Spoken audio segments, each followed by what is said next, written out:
Okay, going to make a video here about what I think of the president's gun control speech. I have some thoughts on common sense gun control, and what I saw the other day had nothing to do with anything common sense. I'm a pretty common sense kind of a person, you know. If there's a pair of scissors and you're cutting a piece of paper, you don't do this. It's kind of, you know, common sense. You don't cut your fingers and things like that. But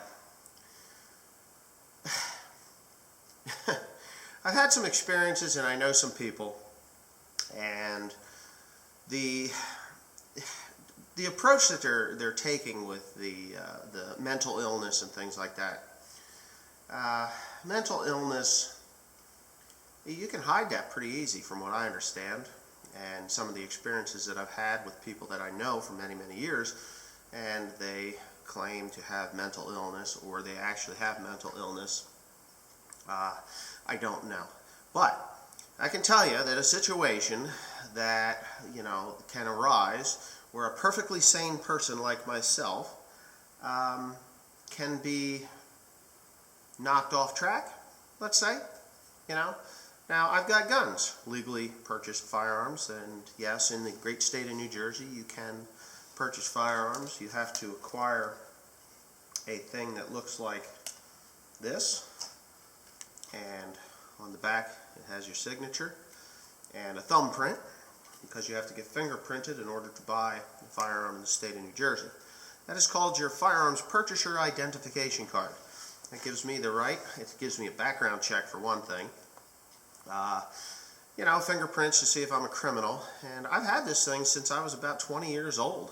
You can get it when you're 18, but I think it was about 20. I might not have been. I might have been older than that. But, you know, I had firearms that were given to me by my father, which was perfectly legal at the time, and may still be, I don't know.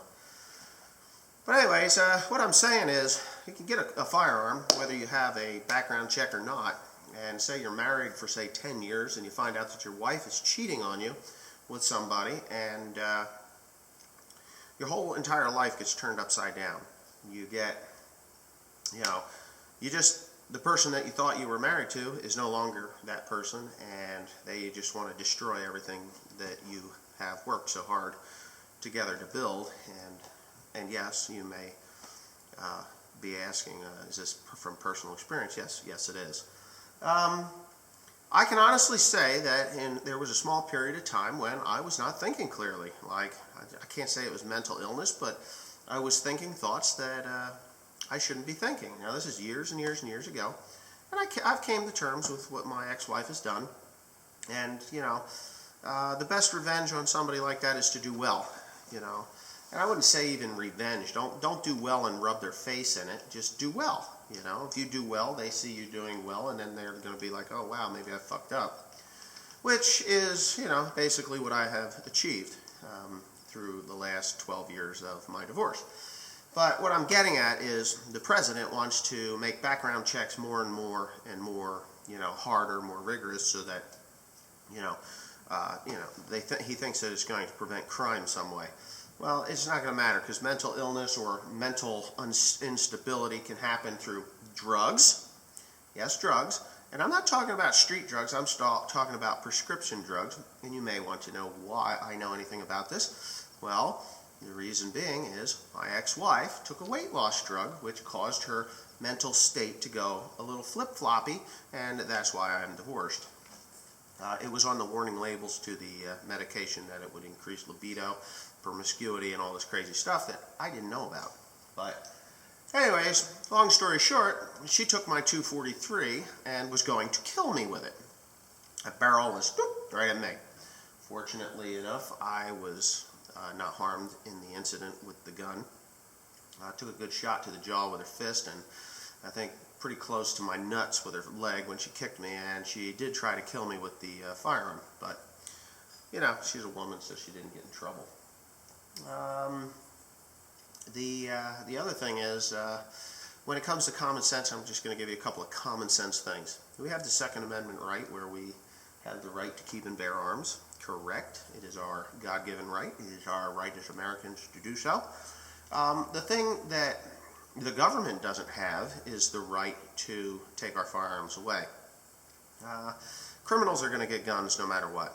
But what the government does have a right to do, and which I would wholeheartedly support 150,000%, would be if the government made it a mandatory course in high school for 4 years. Gun safety, gun handling, and firearm protection, self-defense courses in high school.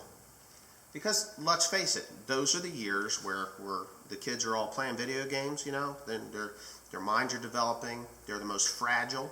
Their minds, I feel, that a child's mind is the most fragile. They're trying to find themselves. They're not sure whether, what is socially acceptable, what isn't, and they can be molded by these video games to, Call of Duty, Black Ops, all that crazy stuff.